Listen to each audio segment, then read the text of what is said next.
High viewers, మీలో కొంతమంది air ఇండియాలో ట్రావెల్ చేస్తున్నారు కదా. నాకు తెలిసి ఎయిర్ ఇండియాలో ట్రావెల్ చేసిన వాళ్ళలో 90% మా దగ్గర కామెంట్లు పెట్టిన వాళ్ళలో నెగిటివ్ ఫీడ్బ్యాక్ ఇచ్చారు. మన మీరా చోప్రా అదే ఫీడ్బ్యాక్. ఇంకా ఇప్పుడు ప్రమాదం జరిగిన తర్వాత వరల్డ్ వైడ్ చూసుకుంటూ ఉన్నప్పుడు అత్యంత లోపభూయిష్టమైన నాశరకమైనటువంటి ఎయిర్లైన్స్ అన్నప్పుడు థర్డ్ ప్లేస్లో ఎయిర్ ఇండియా ఉంది. ఇంకెవడైనా ట్రావెల్ చేస్తాడా?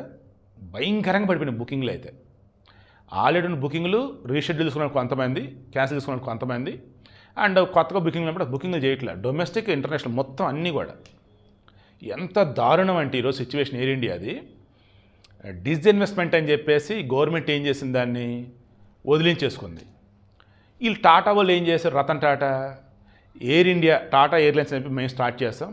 ఆ తర్వాత జాతీయం చేయబడింది, ఎయిర్ ఇండియాగా మారింది.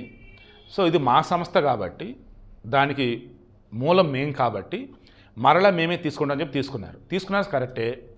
అది వైరస్తో ఉందా, రోగాలతో ఉందా, ఏందనేది చూసుకోవాలి కదా, ప్రక్షాళన చేయాలి కదా. చేస్తున్నారు పాపం. ఈలో పెద్ద రతన్ టాటా చనిపోయారు. ఇప్పుడు టాటా సంస్థ మొత్తానికి చైర్మన్ ఉంది చంద్రశేఖరన్, రాజశేఖరన్, పాపం ఐ థింక్ చంద్రశేఖరన్. ఆయన ఎంత చేస్తాడు ఆయనైనా? ఎయిర్ ఇండియాకి సంబంధించి ప్రక్షాళన అనేది మొదలు పెడితే ప్రభుత్వం సైడ్ నుంచి కొన్ని అడ్డంకులు, ఉద్యోగం సైడ్ నుంచి కొన్ని అడ్డంకులు, ఆబ్వియస్ సొసైటీ నుంచి కొన్ని అడ్డంకులు వస్తాయి. అయినా సరే నువ్వు ఓవర్కమ్ చేసి దాన్ని సెటరేట్ చేశాక ముందుకు తీసుకెళ్తే సరిపోయేది. అలాగే రన్ చేసుకుంటూ పోతున్నారు. చివరికి ఈరోజు ఏమైందంటే భయంకరమైన దరిద్రమైనటువంటి ఘోరాది చెడ్డ పేరు అనేది వచ్చింది.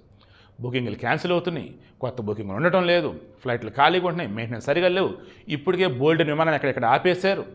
కొత్త డ్రీమ్లైన్ విమానాలు వచ్చేసి వద్దురాబోమని, కొత్త అంటే ఇన్ సెన్స్ కొత్తగా రావాలి, ఆ తర్వాత సంగతి. ఎగ్జిస్టింగ్ ఉన్నాయి కదా, ఈ ఎగ్జిస్టింగ్ ఉన్నట్లు అలా పెట్టారు. చివరికి మొన్న ఏదైతే ఫ్లైట్ యాక్సిడెంట్ అయిందో Delhi to London via Ahmedabad, again మరలా తర్వాత రోజు 3 రోజుల తర్వాత సేమ్ ఫ్లైట్ నెంబర్ మార్చారు.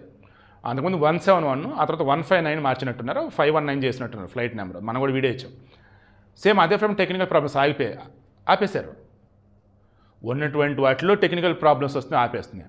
సరైన మెయింటెనెన్స్ లేవు, జనాలు వచ్చేసి తిడుతున్నాయి. దీంతోడు ఇంటర్నేషనల్ ఎయిర్లైన్స్ అవన్నీ గట్టిగానే ఉన్నాయి. మన దగ్గర వచ్చేసిన రిమైనింగ్ ప్రైవేట్ ఎయిర్లైన్స్ అవి కూడా బాగానే ఉన్నాయి.